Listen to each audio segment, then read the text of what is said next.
فأمر بهذه الدعوة كما أرسلنا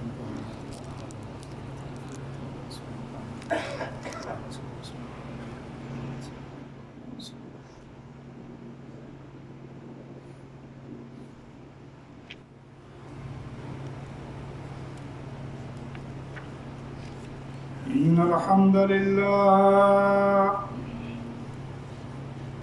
الحمد لله نحمده ونستعينه ونستغفره ونعوذ بالله من شرور أنفسنا ومن سيئات أعمالنا من يهده الله فلا مضل له ومن يضلل فلا هادي له وأشهد أن لا إله إلا الله وحده لا شريك له وأشهد أن محمدا عبده ورسوله صلى الله عليه وعلى آله وصحبه وبارك وسلم يا أيها الذين آمنوا اتقوا الله حق تقاته ولا تموتن إلا وأنتم مسلمون يا أيها الناس اتقوا ربكم الذي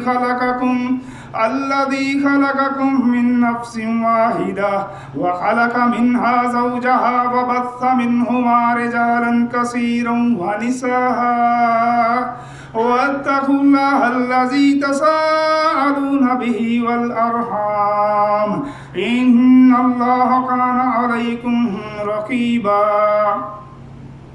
يا أيها الذين آمنوا اتقوا الله وقولوا قولا سديدا يصلح لكم أعمالكم ويغفر لكم ذنوبكم ومن يطع الله ورسوله فقد فاز فوزا عظيما رب اشرح لي صدري ويسر لي أمري واحلل عقدة من لساني يفقهوا قولي رب أعوذ بك من همزة الشياطين وأعوذ بك رب أن يحضرون أما بعد فإن خير الحديث كتاب الله وخير الهدي هدي محمد صلى الله عليه وسلم وشر الأمور محدثاتها وكل محدثة بدعة وكل بدعة ضلالة وكل ضلالة في النار قال الله تعالى في القرآن الكريم والفرقان الحكيم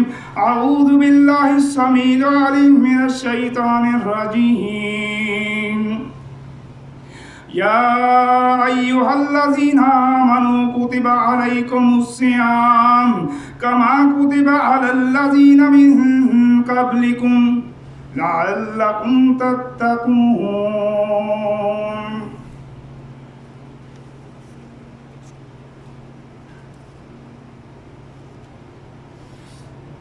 میرے عزیز بھائیوں، الحمدللہ ہم اس مہینے میں داخل ہو چکے ہیں جس کا ہمیں شدت سے انتظار تھا۔